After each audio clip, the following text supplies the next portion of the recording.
আমাদের কাছে এই বিষয়টা জানতে চান, আমার বাজেট এত টাকা, এখন যদি আমি কম্পিউটার বিল করি তাহলে পরবর্তীতে আপগ্রেড করতে পারবো কিনা।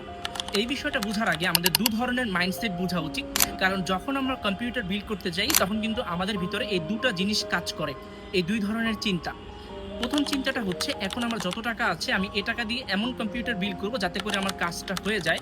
এবং আরেকটা মাইন্ডসেট কাজ করে, সেটা হচ্ছে আমি যদি এখন যে টাকা বাজেট করেছি এ টাকা দিয়ে এমন কম্পিউটার বিল করব, সাথে আরেকটু যদি টাকা লাগে আমি অ্যাড করব, তাও আমি এমনভাবে কনফিগার সিলেক্ট করব যাতে করে ভবিষ্যতে গিয়ে আমি আপডেট করতে পারবো।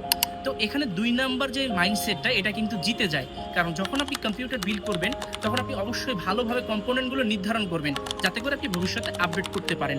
আর যখন কম্পিউটার বিল করা হয় তখন কিন্তু কেউ একটি নির্দিষ্ট কাজের উপরে ভিত্তি করে কম্পিউটার বিল করে না। এটা অনেক কম ক্ষেত্রেই হয়ে থাকে, কিন্তু অনেকেই অনেক ধরনের কাজ করার জন্য কম্পিউটার বিল করে।